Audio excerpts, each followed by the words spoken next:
de coopération entre les pays africains pour une lutte plus organisée et efficace contre le terrorisme. C'est le mot d'ordre de ce sommet de Nairobi qui sonne comme un cri de ralliement, la rencontre de l'espoir. Je n'ai aucun doute sur le fait que les rencontres de Nairobi marqueront un pas nouveau et important dans notre effort collectif pour contrer et combattre le terrorisme.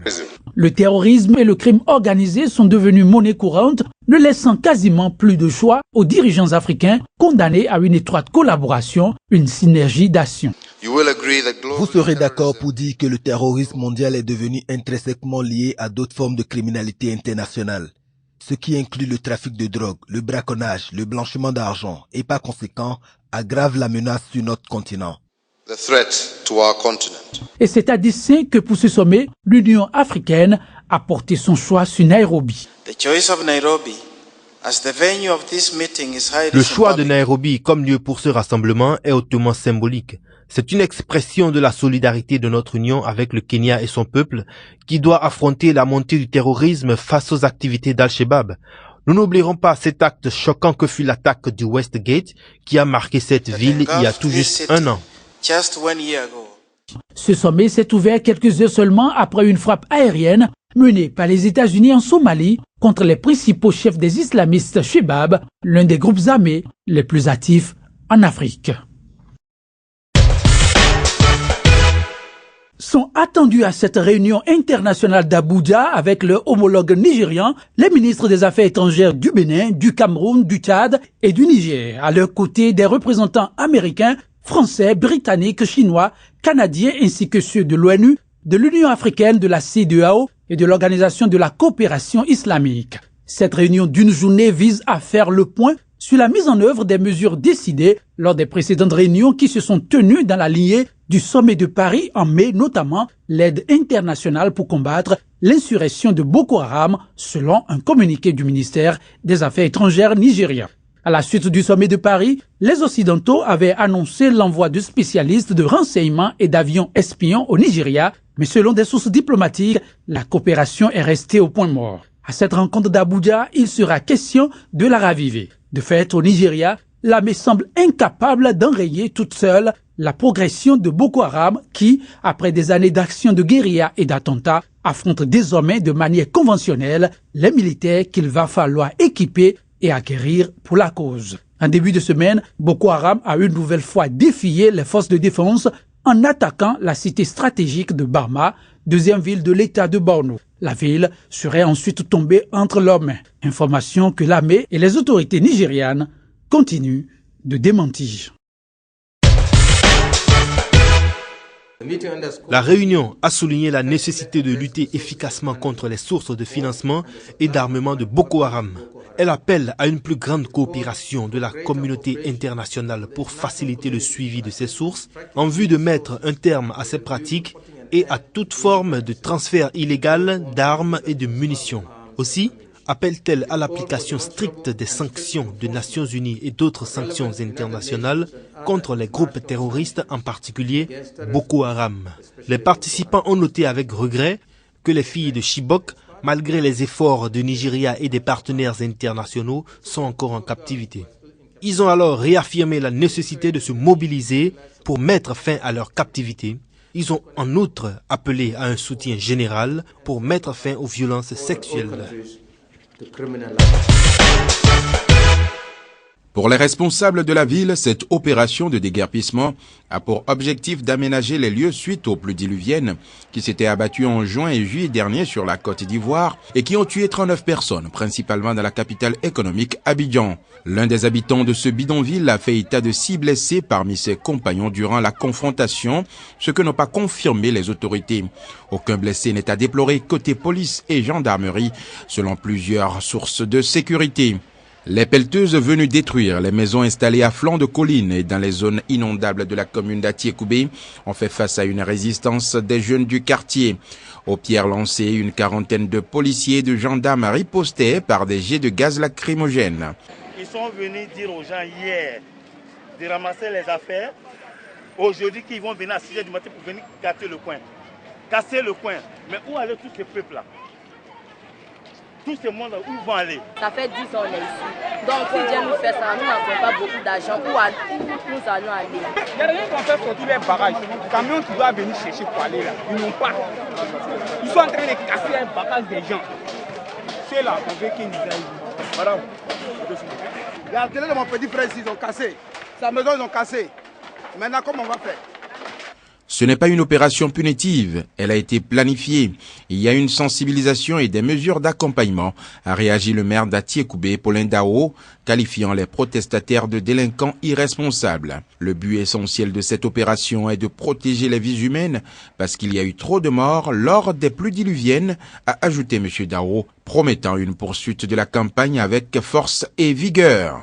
La campagne de déguerpissement de quartiers dits précaires d'Abidjan a été lancée il y a 2 mois par le gouvernement ivoirien, visant à la destruction de petits lotissements où des dizaines de milliers de personnes pauvres ou issues de la classe moyenne s'entassent pour éviter de nouveaux glissements de terrain mortels. À Abidjan, des bidonvilles côtoient par endroits des gratte-ciels, illustration d'une crise de logement à l'origine de drames récents.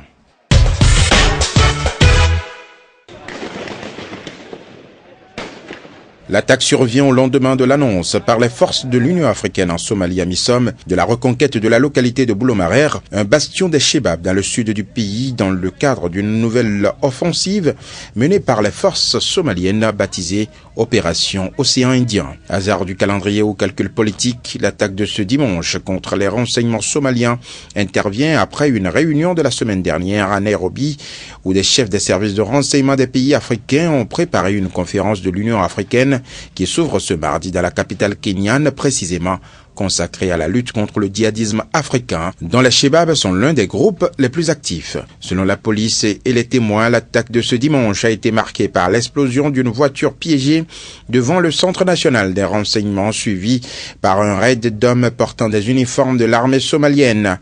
Il y avait 7 assaillants, l'un d'entre eux a sauté avec la voiture, tandis que les 6 autres ont été tués par les forces de sécurité, a déclaré le ministre de l'Intérieur Mohamed Youssouf.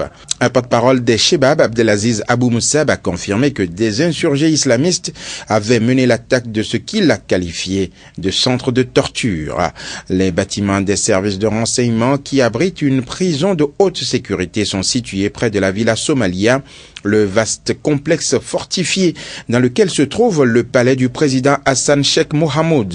Précisons que la Villa Somalia avait également fait l'objet d'une attaque similaire à celle de ce dimanche en juillet dernier.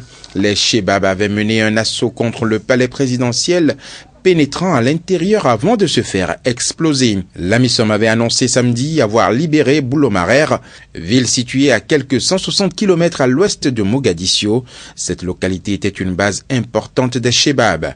Au sud-est de cette localité, Baraoui, le dernier grand port encore aux mains des insurgés liés à Al-Qaïda. Le prochain objectif, avait déclaré samedi le gouvernement, affirmant que le groupe Chebab était en fuite face à l'avancée des forces somalienne et de l'AMISOM.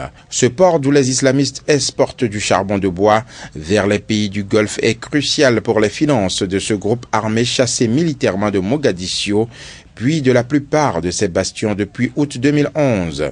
Selon les estimations des Nations Unies, le trafic de charbon de bois depuis Baraoui lui apporte tous les ans au moins 25 millions de dollars, soit 19 millions d'euros.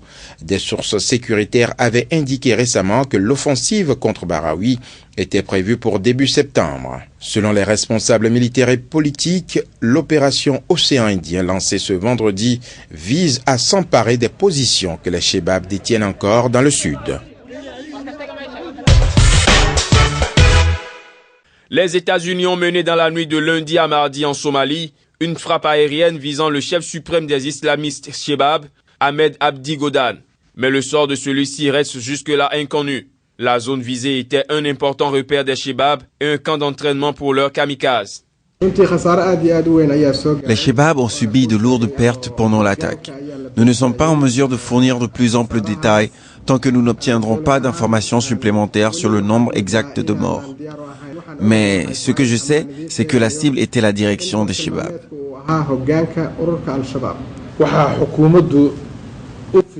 Le gouvernement de Somalie accorde son pardon aux membres de groupes qui ont été abusés.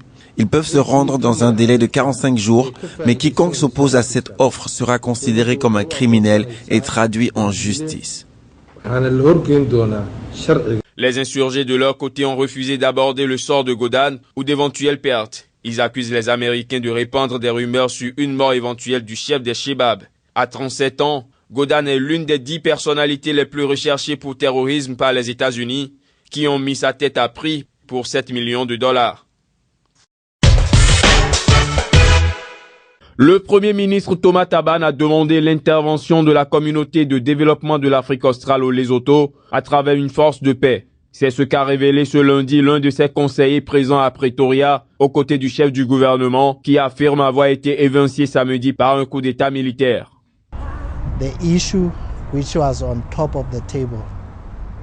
Le principal problème est la nécessité d'une intervention de forces de paix dans notre pays. Vu la situation qu'il y a là-bas, il se pose un problème de sécurité.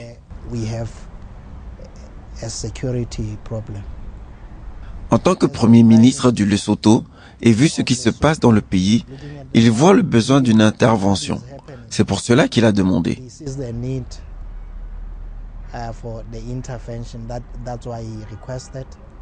Le Premier ministre Taban avait fui le Lesotho samedi, juste avant l'intervention de l'armée dans la capitale. Il a dénoncé un coup d'État visant à le destituer, ce que l'armée a nié, affirmant n'avoir aucune intention de prendre le pouvoir. Il est arrivé à Pretoria et s'est entretenu dimanche avec les ministres des Affaires étrangères de l'Organisation régionale de la Communauté de développement d'Afrique australe, SADC, réunis en urgence pour évaluer la situation au Lesotho.